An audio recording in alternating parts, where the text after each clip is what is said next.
На всички, на нашите гости, на колегите и на бъдещите колеги да пожелая чудесен празник, да сте живи и здрави и удовлетворени от професията. Днешният 16 април е специален ден за нас. Това е денят на Българската конституция и празник на юриста. Ден за равносметка за нашата работа и поглед напред към нови постижения и диалог с обществото. Казвам това, правейки паралел с логото на днешния ден на отворени врати на Окръжен районен съд Бургас, а именно открито за съдебната власт. Благодаря ви, че сте тук. Искам да поздравя нашите официални гости, съдия Боряна Димитрова, член на Висшия съдебен съвет. Тя е един от нас, всички я познавате. Господин Тодор Стамболиев, омбудсмана на град Бургас. Районният прокурор Иван Кирков също е сред нас. И много наши гости, ученици и студенти от Бургаския свободен университет. Днес в тази зала ще ви представим симулативен съдебен процес, в който един срещу друг ще се изправят 14 журналисти от регионалните медии. Ние живеем с медиите и чрез медиите, казва Мануел Кастелс.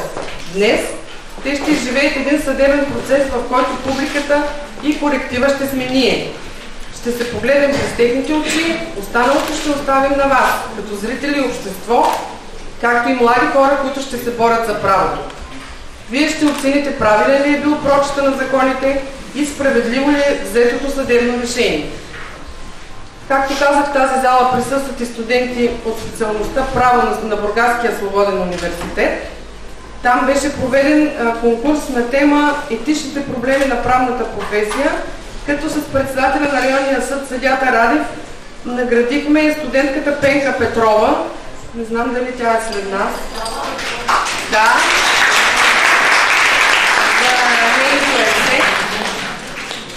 В това есе тя пише: в последните десетилетия сме свидетели на толкова динамични промени в различни области на живота ни, че нуждата да се променяме, за да сме в крак с времето, измести фокуса от това, което сме ние всъщност.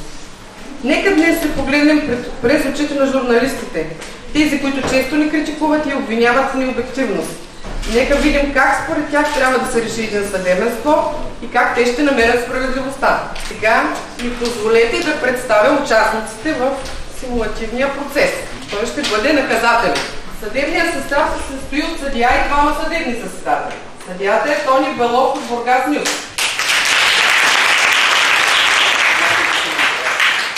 Съдебните заседатели Давид Сукнаров и Мила Николова. Другия важен наш участник е Стела Божидарова от Бургас 24. Адвокатите са Иван Колев от Флагман и Лаука Димитрова от Дара. Както и Елена Танева. Тук имаме силна...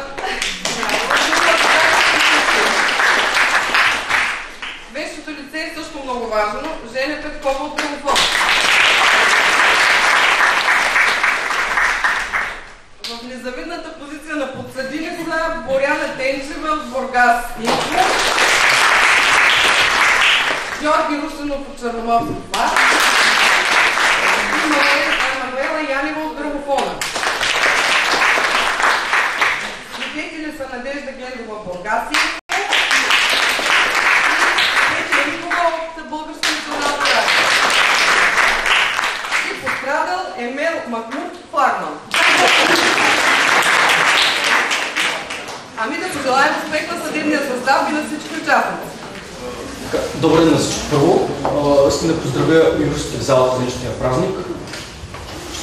Скъпи юристи. Започваме с заседанието. Миналото като днес се явиха за районна прокуратура Бургас, прокурор Стела Божидарова. адвокат Ера Танева и пострадалата Емел Махмуд, редовно призована, явява се лично. Явяват си адвокатите Лалка Димитрова и Иван Колев. Подсъдимите Боряна Тенчева, Георги Русинов и Мануела Янева, редовно призовани, се явяват лично. Съдът дава дума на пострадалата да се изрази становище към частен обвинител и граждански ищец. Аз като защитник моля да бъда конституирана като частен обвинител и граждански ищец, както настоявам за обезщетение от 15 000 лева отсъдени, обаче солидарно тримата подсъдими. Не възразяваме. Съдът намира, че са налице предпоставките за приемане за съвместно разглеждане на така предявения граждански иск в размер на 15 000 лева, представляващи претърпени вреди в резултат на престъплението. Подробно описано обвинителния акт, с оглед на който определи приема за съвместно разглеждане предявения граждански иск от Емел Махмуд срещу Боряна Тенчева, Георги Русинов и Мануела Янева за сумата от 15 000 лева, представляваща претърпени вреди в резултат на престъплението. Подробно описано в обвинителния акт. Конституира страдалата Емел Махмуд като частен обвинител и граждански ищец. Да се даде ход на делото. Да се даде ход на делото. Да се даде ход на делото. Присъединява се до делото. Да се даде ход на делото. Да се даде. Съдът намира, че не са налице процесуални пречки за даване ход на делото, поради което определи дава ход на делото, моля да се видите да се това.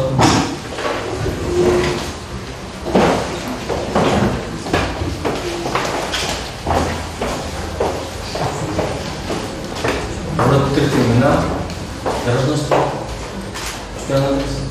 Мануела Цочева Янева, на 33 години, българка, неосъждана, живее в град Бургас, комплекс Сестрев, 26 блок, 4-ти стъп. Полицай в 5-то районно управление, отдел криминална полиция. Георги Фанчев Русинов, 31 годишен, родител Сливен, живее в Бургас, ЖК Меден Рудник, осъждан и работи като сервитор. Боряна Георгиева Тенчева, живее в Бургас, съмъжна, българка, 42 години, работи като полицай в 5-то районно управление, отдел криминална полиция. Съдът разясни правата на подсъдимите, предвидени НПК. Разбрахте правата си? Да. Съдът намира, че са налице предпоставки за провеждане на разпоредително заседание по реда на член 248 от НПК, поради което определи пристъпва към провеждане на разпоредително заседание. Делото е подсъдно на съда, няма основание за прекратяване или спиране на наказателното производство. Не е допуснато в досъдебно производство отстранимо съществено нарушение на процесуалните правила, довело до ограничаване на процесуалните права на обвиняемия, на пострадалия или на неговите наследници. Налице са основания за разглеждане на делото по реда на съкратеното съдебно следствие, глава 27, точка 1. Не са налице основания за разглеждане на делото при закрити врати, привличането на резервен съдия или съдебен заседател, назначаването на защитник, вещо лице, преводач или тълковник и извършването на съдебни следствени действия по делегация. Да бъдат потвърдени взетите мерки на процесуална принуда. Моля да насрочите съдебното заседание и лицата, които следва да бъдат призовани по него, както иска защитата. Съгласно, издържам се към становището на Защитата счита, че делото е подсъдно на настоящия съд, няма основание за прекратяване или спиране на наказателното производство, не са допуснати съществени процесуални нарушения и са налице основания за разглеждане на делото по реда на съкратеното съдебно следствие, глава 27, точка 1. Желаем да бъдат разпитани свидетелите Надежда Гентова, Петя Михова и вещото лице доктор Женя Петкова. Придържате се наказване? Придържаме се към поисканото. След обсъждане на въпросите по член 248, алинея 1 от НПК, съдебният състав намира следното. Делото е подсъдно на районния Бургас, не са налице основания за прекратяване или спиране на производството. Досъдебното производство не е допуснато съществено процесуално нарушение, което да е довело до ограничаване правата на подсъдимите или пострадалия. Предвид изразеното становище на страните, производството се да бъде насочено за разглеждане по реда на член на глава 27 от НПК, а именно по реда на член 371.1 от НПК. Делото не следва да бъде разглеждано по закрити врата, не се налага привличане на незрелия съдия, както и назначаване на вещо лице, преводач или тълковник. Взетата мярка за неотклонение, отписка следва да бъде потвърдена.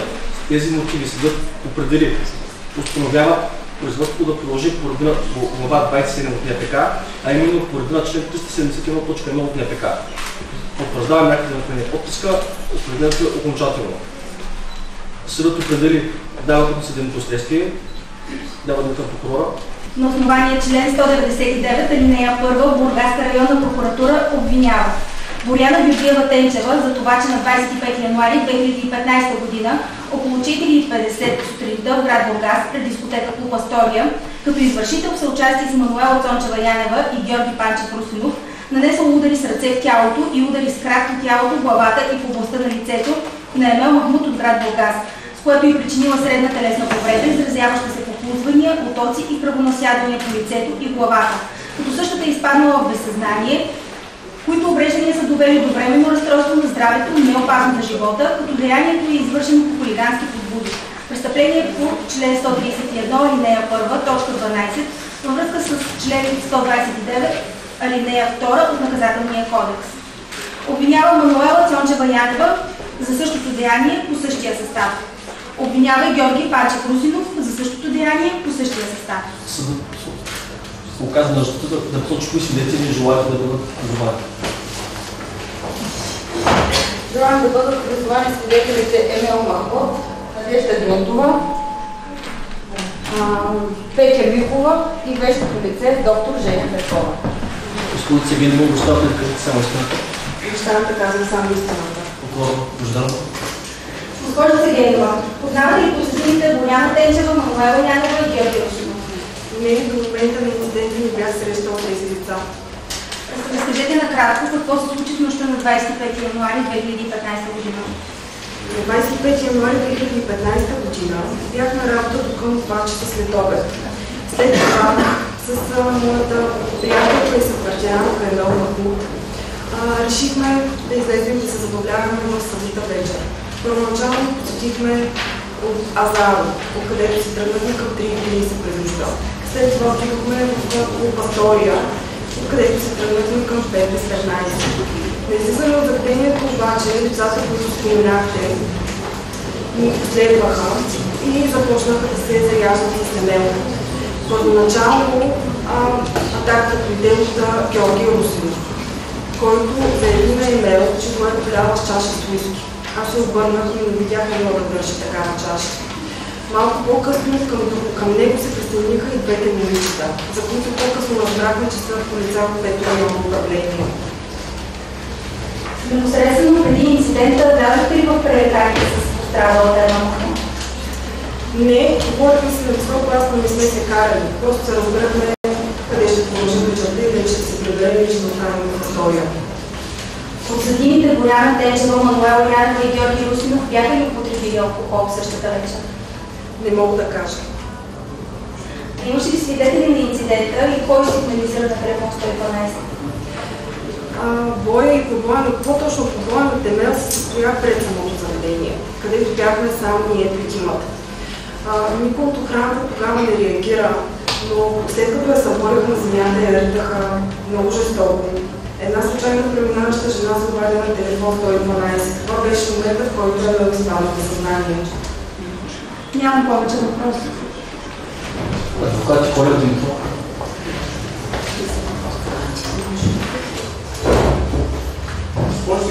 Извинете. Имам няколко задатък, имам няколко въпроса. Извинение, че превеждам колегата. Госпожица Гендова, моля да уточните какво беше състоянието на Емел, както след инцидента и малко по-подробно. Помниш ли тя какво точно се случи? Емел донесе множество удари по главата. Ридаха я както Боряна Тенчева, така и Георги Русинов и Мануела Янева също се присъедини към тях. Тя имаше много хрумвания и главата е болеше много. Но по-пресъзнима, че в един момент тя пада на земята и остава да реши тя пълно безсъзнание. Като тогава тримата обвиняеми влязоха в подвод. В този момент ние двете останахме сами и аз се опитах да я свистя. В крайна сметка тя дойде в съзнание за мое щастие но на следващия ден, освен алкохолията и раните, той не знаеше точно какво се е случило. Питаме къде отидоха те, вземайки тримата обвиняеми. Не знаеше защо в един момент пред себе си виждам две момичета и момчета, които заведат, и в следващия момент се събужда моите ръце. В този момент се види. В вашите показания става ясно, че след като сте я свистили, вие отивате в туалетната на заведението. Защо се е случило това? В туалетната на заведението е заведен един от охранителите, който може да я придържа, защото тя ходеше трудно. Искахме да се наблизка с вода, за да дойде съвсем в съзнание, защото първоначално не беше много адекватно от силните редници и трябваше да се освежи. За съжаление, през това време дошла патрулка, която не е видяла пред заведението, се случва нещо и си е тръгнала. И патрулката е била посрещната от полицаите от Пето районно, които се успокоили, че нищо особено не се е случило и заради това не беше повикана и линейка. По отношение на другият свидетел, хостесата Петя Михова, в кой момент тя се появи, в кой момент дойде? Тя се появи в момента, след като случайно в нашата жена даде сигнал на телефон, в който 12, защото видя част от телефона с тя имейл. И няколко минути след като имейл отвори очи и вече се раздвижваше, тогава се появи хостесата Петя, която само излезе навън, попита какво става и много влезе вътре. И още един въпрос към вас. Някой от компанията, вероятно ви разпознавате тримата деца, искам просто да потвърдите това те ли са. Опитаха ли да предотвратят по някакъв начин боя? Да, това са те. За съжаление, нито един от тях последният момент не се опитат да спре боя. Напротив, те се хвърлиха и тримата върху едно момиче, а в момента, в който аз намесих за да ги разтърва, провокирах тяхната агресия и станах още по-ожесточени. Няма повече въпроси.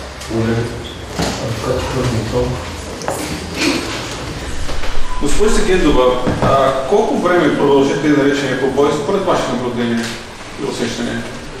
Целият скандал и побой се разрази в рамките според моите възприятия на 5 минути. Колко време твърдите, че подсъдимите се налагат вашата приятелка Емел Махмудова? По-голяма са част от времето. Както ви казах, не само един от тях, а и тримата се нахвърлят върху нея, като боя ескалираше гнето, се успокоят или да спрат. Те налагат също по-голямо, защото си ритници в главата. А това, че се опитах да ги спра, само тя да заболеш. Спряха в момента, в който тя вече чеше на земята, не мърдаше и беше се затворили очи.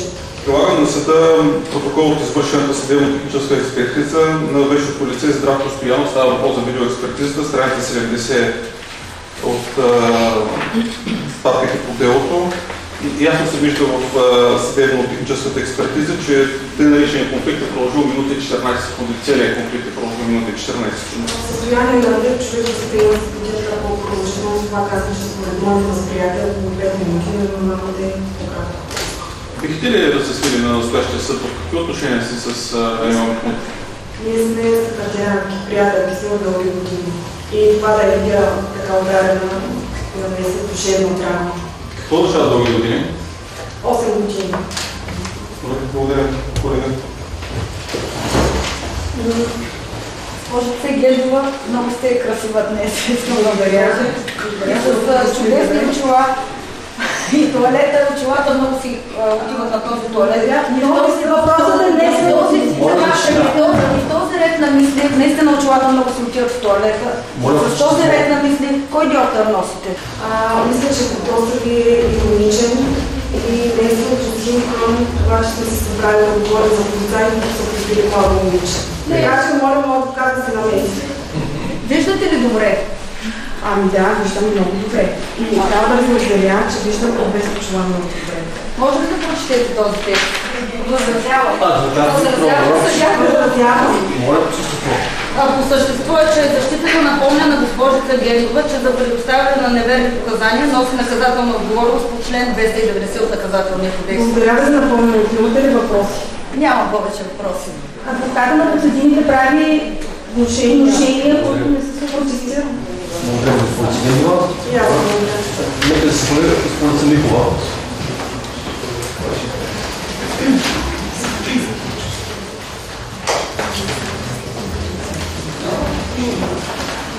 бъдат трите ви имена? Пети Димитрова Николова, на 30 години, от жена с осъждана. Къде работите? В областта работя като президентството около 2 години. Обещавате ли къде само оставка? Госпожо Симикова, какво се спомняте от нощта на 25 януари 2015 година? Същата вечер една от Надя влязоха в заведението, малко по-късно излязоха, след което аз поех с програмата в предверието, който се прави малко по-страни и аз нямам много пряка видимост там. Предложение, че беше там, но все пак беше вече. Видях някакво момче с червено ядие да вика за помощ. Излязох, видях тогава едно на земята, като ще се изправи. Но беше трудно да се изправи, защото не беше и в много трезво състояние. Опитах се да й помогна. Верно, стана на крака. Помогнах и да влезе в дискотеката, за да може да се освежи. Имаш ли секунди, уважаеми господин съдия? Да. Влязохме в дискотеката, за да се освежи, след което на нея и на Надя им взеха такси и Какви са отношенията ви с Емел Махмуд и с Надежда Гендова? Те са редовни клиенти, Надя работила в заведението. С нея нямам пряка комуникация, защото работата ми не е чак толкова свързана. Не е ли ваша колежка? Колежка, да, но ние нямаме, как да ти кажа, работата ми не е толкова пряко свързана. Емел е чест посетител на заведението. Какво беше състоянието на пострадалата Емел, след като вие се отзовахте? Какво е състоянието и в смисъл? Когато ви повикаха горе? Трудно се движеше, не беше много адекватна, но говореше, мръдваше нещо по гласа си. Очевидно беше пила и говореше много ясно. Може ли да искате да сте го били продиктувани от това, че е била жертва на побой, примерно? Не съм разказах да дам такава оценка. Миришеше много по-колко, да беше пияна. Нямам повече да кажа. Катанева? Госпожо Симикова, да разбираме ли, че не сте в особено положение с вашата колежка, госпожата Гендова? Не мога да кажа, че съм нито в близки, нито в неблизки отношения.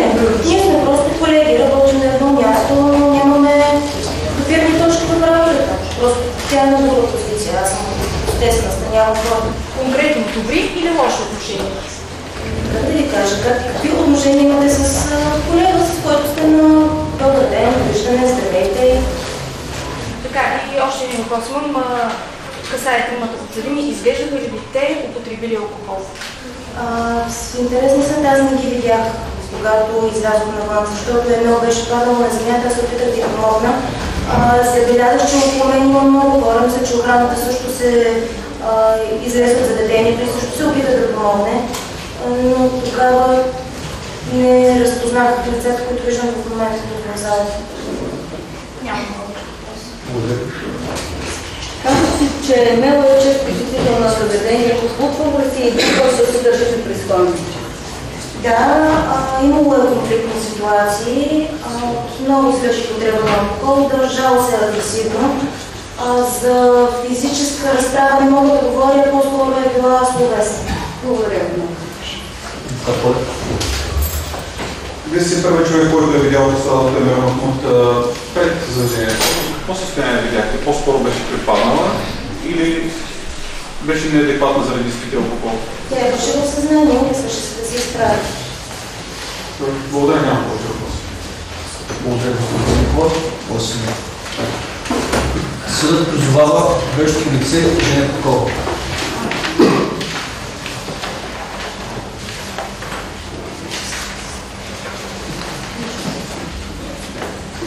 Моля, представете се. Женя Петкова, на 41 години, адвокат, срещу образование и осъждане на собствения процес. Поддържате ли становището си? Напълно. Това обождава. Доктор Петкова, какви са вашите заключения по направената експертиза? Нямам категорично становище след направената експертиза, не мога да дам точно конкретно мнение. В смисъл такъв, проведох разговор с пострадалата Емел Махмуд.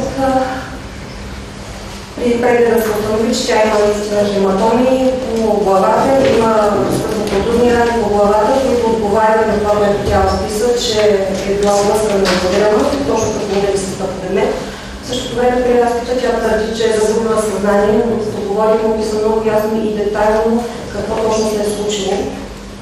Когато говорим за загуба на съзнанието на главата, задължително има амнезия, поне частична, и не би трябвало да има толкова ясно конкретни спомени за това, което е станало.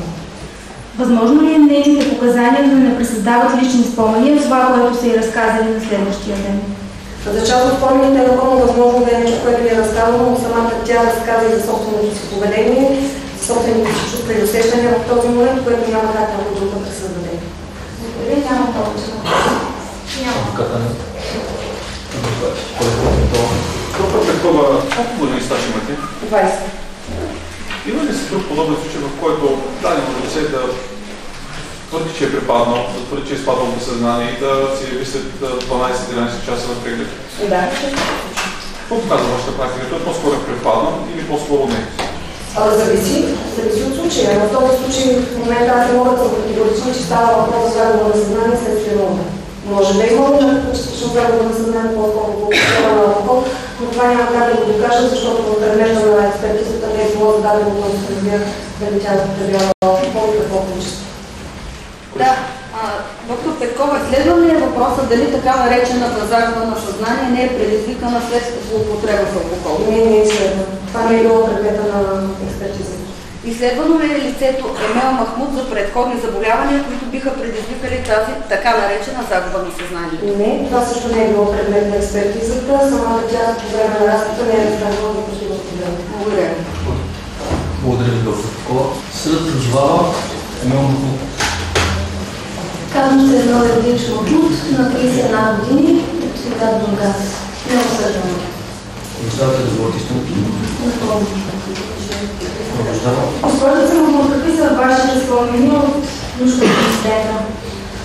Много са ми били спомените, тъй като аз действително съм изпаднала в безсъзнание. Няма много добри спомени. На следващия ден, спомня си това, което на следващия ден моята съпартньорка Надя ми разказа. Бяхте ли употребили алкохол и колко? Употребих алкохол, силно казано, и възразявам лицата, които ме обвиняват, че съм злоупотребявала с алкохола. Аз почти не употребявам алкохол и да съм била най-много едно малко уиски. А провокирахте ли по някакъв начин агресията на подсъдимите? Не, по никакъв начин не съм предизвикала тяхната агресия. Действително имаше някакъв сблъсък между нас. Аз без да искам, имаше някаква чаша на стълбите. Аз без да искам на тази чаша, спъна се в нея, тъй като беше много тъмно.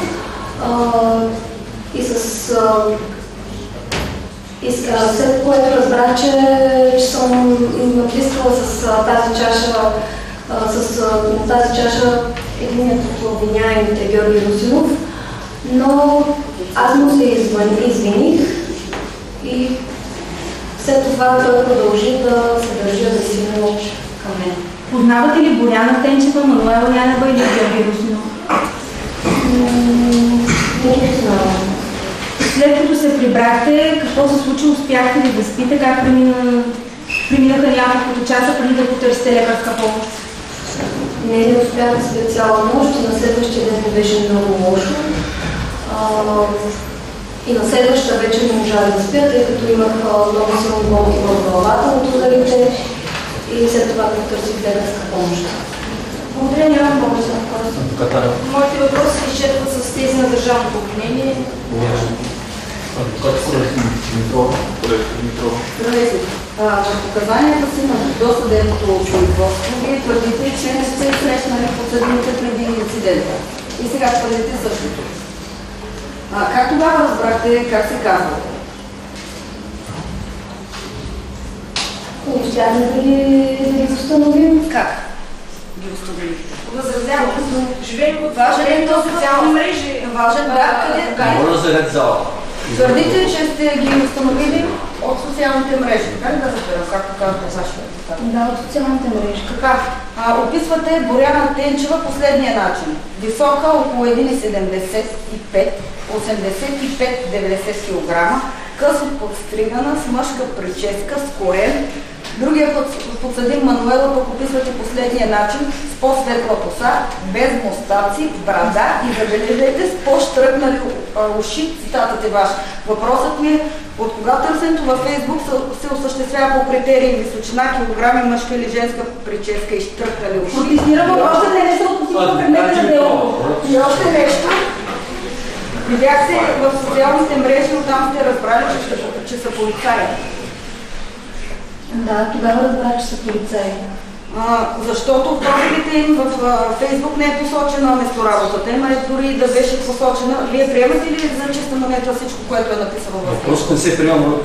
Така, ние твърдим, че сте имали информация за тези лица и преди датата на процесното деяние. И твърдим, че познавате Боряна Тенчева и Мануела във връзка с извършване от тях служебни задължения през специализирана операция на областна дирекция на МВР в Бургас срещу агресията в нощните заведения след поредицата от нападения с хладни оръжия и побоищата в началото на януари месец същата година. В подкрепа на тезата си ще предоставим на съда нотариално заверено копие от публикация в сайта dramofona.com. Възразявам. Моля да се приеме, защото тази публикация удостоверява. Оспорвам истинността на документа и искам експертиза да установи нотариалната заверка и самия документ. Категорично оспорвам неговата истинност. Как се иска да види нотариалната заверка? Да бъде отхвърлено, съдия Белов. Съдът прие документа и ще бъде назначена експертиза за неговата истинност. Искам да уточня, че тази публикация удостоверява, че Емел е присъствала в проверяваното нощно заведение според показанията на свидетели, които са били и интервюирани от репортерите по време на нощната проверка на МВР. Знаете, че има подобна практика. Пак е била в нетрезво състояние и отново се е държала провокативно. Виждаме, че това е моля да прави внушения, неоправдани по това. Моля да прави внушения. Вие помните ли да сте били в вечерно заведение в началото на януари тази същата година? Ние почти всяка седмица излизаме по дискотеки, така че възможно е да съм била. Помните ли в кое заведение сте били? Не. Ами то очевидно, че вие забравяте. Адвокат Димитрова. Предупреждаваме за поредно. Така, ще цитирам показанията ви в досъдебното производство, които ми изложили точно определености. Не си спомням, аз лично не видях, даже не съм забелязала да ви изброявам. Често ли ви се случва да забравяте? Въпросът не е отново. Добре, а помните ли всъщност какво се случи в нощта на 24 срещу 25 януари? Ще ви припомня, че се намирате в храма на Девина, не в храма на Девина. Пострадала беше говори кой е храма. Кое трябва да повторя отново? Как съм била предвида? Възразявам, тя вече разказа какво точно се е случило и това не е съотносимо с... Така, ако защитата внимаваше с съществото на делото, нямаше нужда да задава за втори път един и същи въпрос. Това е важно да покажем, че свидетелката е често забравя вашите подробности. Така, много е нещо, което при положение, че са ме ритали в главата с дебели топчета, как да го спомня. Колко време бяхте без съзнание, можете? Няма как да знам колко време съм била. Сама ли излязохте от състоянието на така наречено безсъзнание? Не. Моята приятелка Надежда Генкова беше до мен. Познавате ли много хора, които след като са изпили 400 грама твърд алкохол, няма да имат благополучие с следващия ден? Адвокат Димитрова. Благодаря ви. Няма въпрос. Колегата Димитрова беше достатъчно изчерпателна, нямам въпроси. Благодаря ви.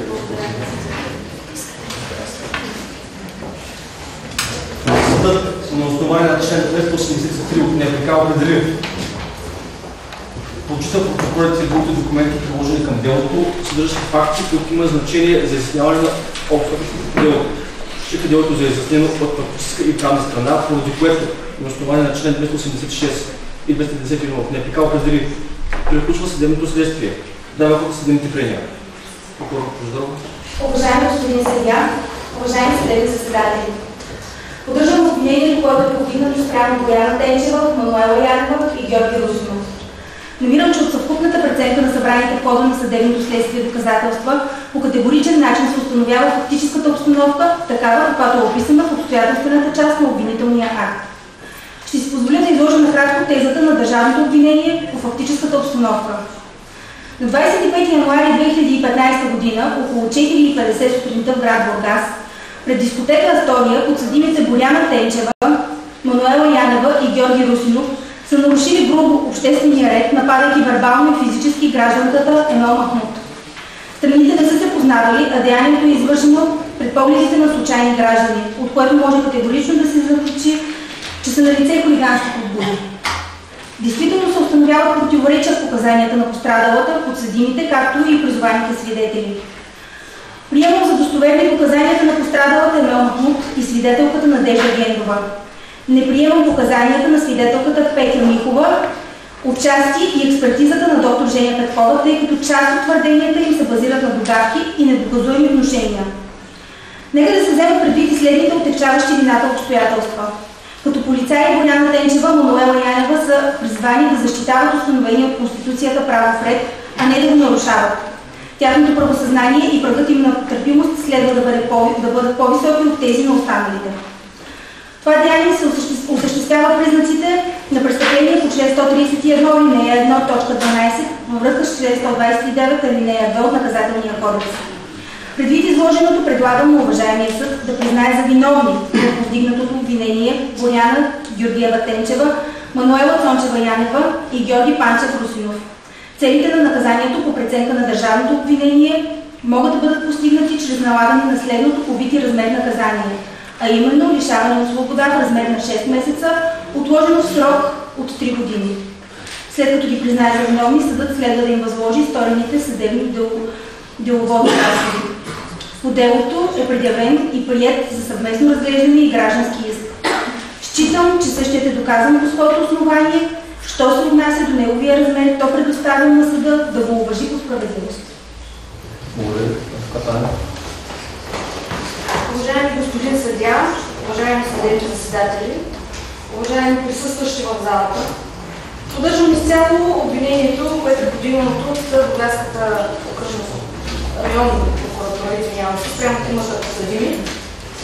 Държава се обърне по-специално внимание на професионалните задължения на лицата Тенчева и Янева. Тези лица, които са седнали при вас, които трябва да изпълняват дълг към обществото. Това са полицаи все пак. Тенчева и Янева, поведението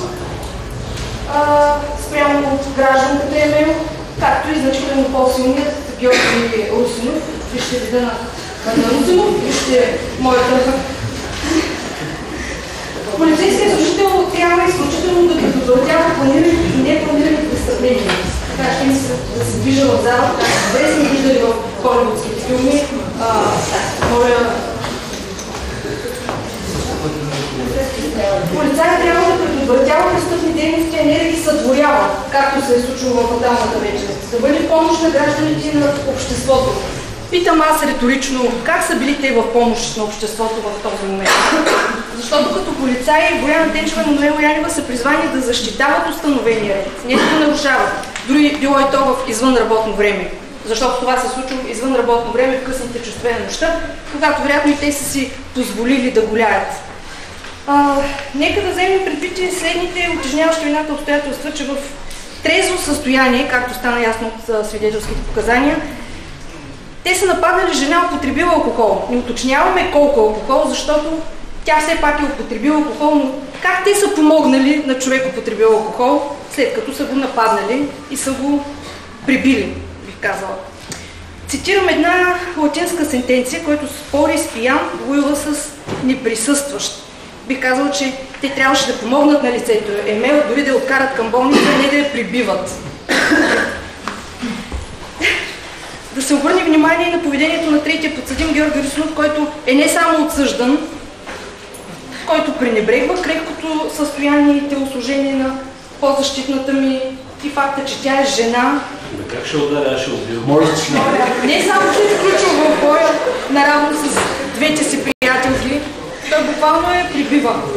И това смея да твърдя е не средна телесна, почти опасно за живота й, но да не навлизаме в подробности. Емел, според свидетелските показания, не е провокирала с нищо тази агресия. Също така, от свидетелските показания става ясно, че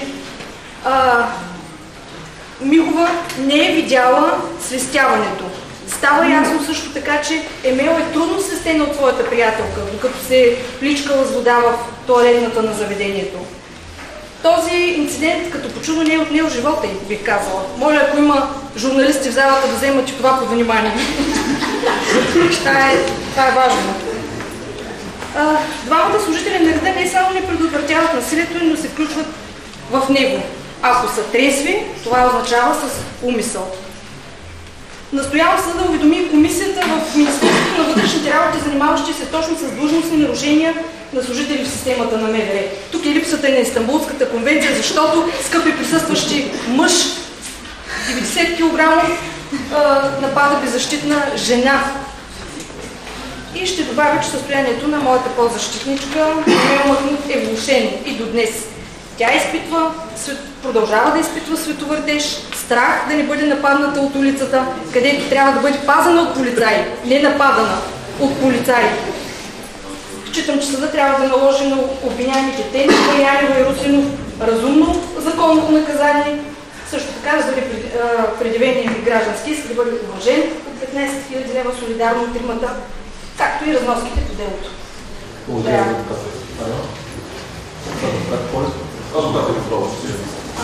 Виждаме, че емоциите и от обвинението, и участния обвинител са доста повече отколкото доказателствата. Така, защитата с любопитство се е запознат с обвинителния и с огромен интерес слушат пледоарията на прокуратурата.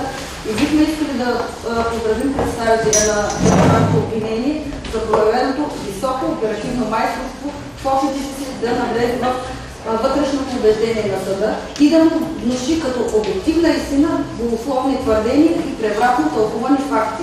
Ще отбележа за протокола, че е изключително вдъхновяващ устрема на прокуратурата към отчитане на все по-голям брой образувани дела. Но за магистратурата, а и за обществеността е изключително важно да се знае, че на карта в този процес са заложени не само съдбите на 3 души, 2 от тях служители на МВР и безупречна професионална репутация. Тук искам да отбележа, че те са награждавани с служебно оръжие за постигнати високи резултати в борбата с организираната престъпност, а под заплаха са поставени и демократичните принципи и основите на правото. Те, подчертавам, гарантират правото на всеки един гражданин да бъде невинен до доказване на противното. В конкретния случай представителят на държавното обвинение, без да изследва всички възможни версии, целенасочено и едностранчиво е водил разследването само в една единствена посока, а именно, че подсъдимите са виновни. Оставаме с усещането, че прокуратурата вече има нова функция да произнася присъди и да разиграва съдби. Това не е покер, госпожица Божидарова, а правосъдие и тук сме се събрали, за да установим обективната истина, а не да се играем на хазарт или пък да се оправдаваме за образуване дела на килограм. Така, след тази прелюдия по същество и по доказателствата. Дори да приемем, че 3 са нанасяли ударите върху потърпевшата, както самата тя заявява в показанията си и пред органите на досъдебното производство, започнаха да ме ударят, аз се свих и така нататък, не е ясно кой точно удар е предизвикал изпадането без съзнание. И тя самата потвърждава, че без да мога да определя точно колко пъти и къде ме удари. В обвинителния акт изобщо не е конкретизирано кой от подсъдимите, колко удара в крак и колко удара с ръце е нанесъл, колко от тях са били в главата, колко в тялото, а това ограничава правото на защита на подсъдимите. Очевидно, за държавното обвинение, а и за самата потърпеша, е пълна мистерия, колкото да ти изпратила едно безсъзнание. Това е важен детайл и съществен пропуск на прокуратурата, която иначе много смело жонглира с текстове на наказателния кодекс и така пламенно адвокатства на Емел Махмуд, като определя главоборието след прекомерна консумация на алкохол и нещо толкова битово, като обикновен махмур, като средна телесна повреда. Така, аз като гледам тук присъстващите в залата, приятели, колеги, идват празници, след тях много от тях присъстват с средна телесна повреда, след употребеното количество алкохол. Моля това да не се протоколира или пък ако се протоколира, да се сложи отпред 18+. Така, моля да реплика. Дори не е изследвана възможността за предходни заболявания на МЛ, които биха могли да предизвикат така наречената загуба на съзнание. Не е проверено и дали пък тази загуба на съзнание не е предизвикана именно от злоупотребата с алкохол. Защото дори децата знаят, че след употреба на 400 грама алкохол човек трудно ще се държи на краката си. Камо ли МЛ, която и частният обвинител казва, че е крехко и невинно съзнание. Така, още нещо. По закон всеки трябва да носи индивидуална отговорност за личните си действия и евентуално противоправно поведение. В този обвинителен акт виждаме, че вината е разпределена солидарно, нещо, което е недопустимо. От събраните до момента доказателства не се установи и наличие на хулигански подбуди, което е ключов момент в обвинителния акт. Установи се обаче нещо друго, че потърпевшата е познавала и подсъдимите и преди датата на инцидента, като дори имала и лична вражда с тях. И за какво явно неуважение и пренебрежение към правилата на обществото говорим, като показанията на всички останали свидетели, с изключение на свидетелката Гендова, недвусмислено сочат, че самата МЛ в нетрезво състояние е нарушила обществените порядки. И всъщност хулиганство има, но то е извършено от самата МЛ. А и самият факт, че през цялото време действието в целият сюжет се върти около някаква чаша, дали е съборена, дали умишлено излята върху някого или настъпена от потърпевшата, показва, че умисъл от подзащитните ми няма. Пък дори и самото заливане с чаша е достатъчно основание да се счита, че има личен конфликт.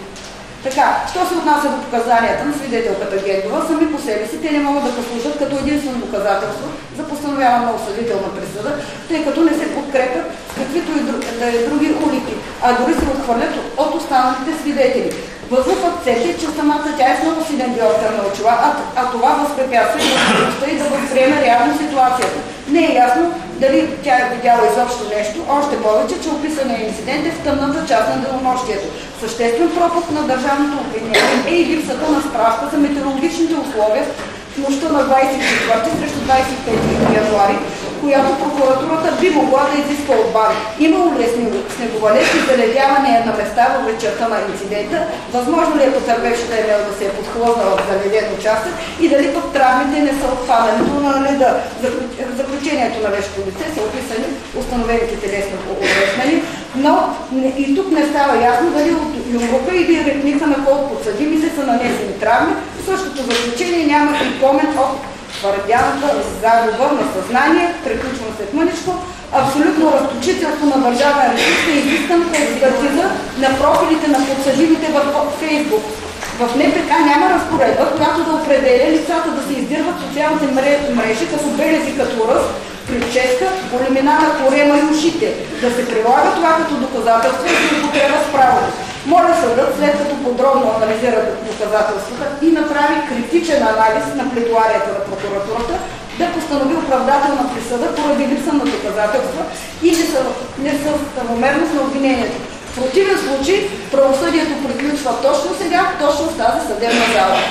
Господин съдия, моля за реплика на тази манипулативна и изключително еднозначна предполага. Да, благодаря. Може да се по-кратки, колега Колев. Разбира се. Колега Станева. Тези уважаеми съд ще трябва да решим просто в тяхното дело съдбата на трима наши млади съграждани. Двама текстовски служители на реда с безупречна биография, третия е представител на средната класа, стълбът в нашето общество. Цялата теза на обвинението се изгражда върху твърдението на пострадалото лице Емел Махмуд, която обаче сме да твърди е свързана с Надежда Гендова. Както в настоящото производство разбрахме, двамата са имали силна емоционална връзка, дълго време са били зависими един от друг, твърденията им се препокриват и съществено разминават от тези на напълно на останалите свидетели, които нямат пряка връзка с пострадалото лице. Именно те трябва да се кредитират, за да се разбере действителната политическа обстановка на ситуацията. Говорим за едно лице, което е изпило минимум 400 грама твърд концентрат. Съветвам ви да погледнете физическите данни на Емел Махмуд и да прецените в какво състояние ще е 400 грама твърд концентрат. Същото това лице, което е добре познато на охранителите, и те самите определиха в настоящото производство като противоречива личност, е създавало и път проблеми в въпросното заведение. На излизане е взела чашата, която поради неспособността си дори да ходи, е счупела, а парчета от тях са полетели върху подсъдимите. Преди това се е скарала с свидетеля Гендова. Забележете, изражава се предизвикателно, неколкократно е било помолено от подсъдимите Боряна Тенчева, Георги Руснов и Мануела Янева да продължи по пътя си, но се е връщал очевидно, търсейки конфликта. Действително между тях е станало спречкване, което смее да твърди е провокирано от Емил Махмуд. В напрегната ситуация приемем за логична реакцията на Мануела Янева, която е професионалист, преминала полицейска школа за обучение и много добре знае как да тушира подобни конфликти. Тя се опитала да отстрани от струпването на Надежда Гендова, но алкохолът явно се е казал думата и дори нейното леко изтласкване, както е написал прокурора в обвинителния акт, е довело до загуба на равновесие и падане на земята на свидетеля Гендова. А това е провокирало и реакцията на Емил Махмуд, която е скочила директно върху Мануела Янева, с което е съборила на земята и останала върху нея. Боряна Тенчева се опитала да отскубни Емил Махмуд. Това, че Мануела Янева до този момент не се извадила от медицинско, не означава, че самата тя няма травми от нападението, тъй като е съборена смея да твърдя, със сила. Няма преки доказателства, че Емил Махмуд е паднал в присъзнание, освен твърдението на близката и Надежда Гендова. Дори напротив, свидетелят Петя Микова ясно посочи, че когато е излязла извън заведението в твърдения период, Махмуд не е била припаднала. Тя е била контактна, по-скоро е имала проблем с многото изпита алкохол, толкова с нещо друго. Идентични са показанията на останалите свидетели Райден Чуков, Стоян Георгиев, охрана на заведението. Заради това считаме твърденията за нанасяне на средна телесна повреда за несъстоятелни по отношение на хулигански подбуди. Такива са на лице, ако деянието е било извършено пред широк кръг от хора. Аз съгласете се сами в 4 сутринта на практика не е имал други хора извън спорещите страни на въпросното място. Изключвам свидетеля Даниела Димитрова, която ясно е казала, че нито е видяла нещо, нито може да разпознае лицата. Просто е подала сигнал с телефон 112. Заради това и всички доказателства по делото пледирам за оправдателни присъди за тримата обвиняеми. Благодаря. Съдът определи. Приключва изслушването на съдебните прения, дава пусна дума на подсъдимите.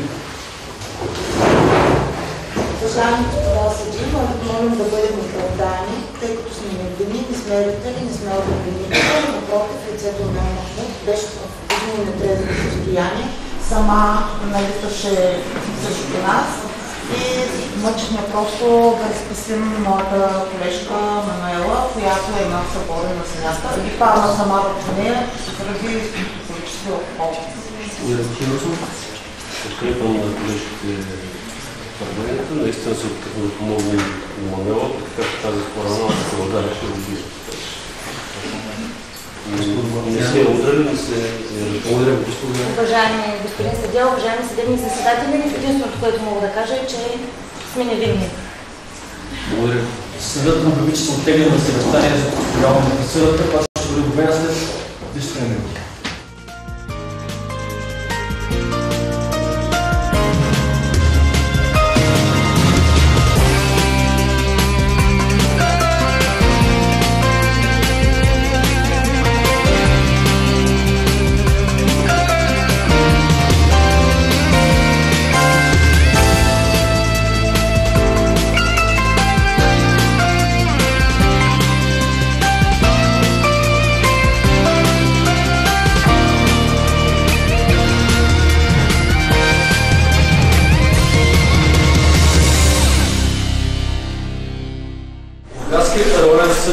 Присъди. Признава Георги Руснов за виновен в това, че на 25.1.2015 година около 4 часа 50 минути в град Бургас пред дискотека Клуб Астория като извършител с участие в Боряна Тенчева и Мануела Янева, двамата като извършители нанесоха удари с ръце в тялото и удари с крак в главата и областта на лицето на Емил Махмуд, с което му и причинила лека телесна повреда, изразяваща се в позвания от този кръвонасядения по лицето и главата, които увреждания се доведе до разстройство на здравето, не е опасно за живота, като деянието е извършено по хулигански подбуди. Престъпление в член 131, алинея 1.12, алинея 1 от НК. Като на основание член 54 по осъждане на 6 месеца лишаване от свобода, като на основание член 66 алинея 1 налага изпитателен срок от 3 години.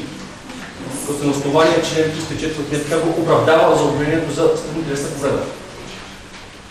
Признава Боряна Тенчева за виновна в това, че на 25.01.2015 година около 450 минути в град Бургас, дискотека Астория, като извършител участие с Георги Русинов и Мануела Янева и двамата като извършители нанесъл удари с ръце, тялото и удари с крак. Тялото, главата и обвързана на лицето на Емил Махмуд, с което и причинила лека телесна повреда, изразяваща се в ползвания от тоци, кръвонасадения в лицето и главата, които увреждания са довели до разстройство на здравето, не опасно за живота. Деянието е извършено по хулигански подбуди. Престъпление по член 131, алинея 1, точка 12 от НК, като е основание член 78А и освобождава от наказателна отговорност с налагане на глоба в размер на 1000 лева. Като на основание член 304 от НПК и оправдава подозрение за следната телесна повреда. Признава Мануела Янева за виновна от това, че на 25.01 около 450 минути в град Бургас пред дискотека Астория, като извършител съучастие с Георги Русинов и Брана Пенчева и двамата извършители нанесъл удари с ръце в тялото и удари с крак в тялото, главата и областта на лицето на Емил Махмуд, с което и причинила лека телесна повреда, изразяваща се в позвания от тоци, кръвонасадения по лицето и главата, които увреждания са довели до разстройство на здравето, не опасно за живота, като деянието е извършено по хулигански подбуди. Престъпление по член 131, алинея 1, точка 12 от НК, като на основание 78А от НК и освобождава наказателна отговорност с налагане на глоба в размер на 1000 лева. Като на основание член 304 от НПК и оправдава обвинението за телесна повреда. Осъжда подсъдимите да заплатят длъжностите по делото на ОДМВР Бургас от 250 лева всеки. Осъжда подсъдимите да заплатят на Емил Махмуд сумата от 3000 лева, представляващи обезщетение за нанесени неимуществени вреди в резултат на престъплението, ведно с законната лихва от година на деликата до окончателното плащане, до загорницата отхвърля иска като неоснователен. Присъдата подлежи на обжалване и процедиране в 15-дневен срок пред Бургаска окръжен съд.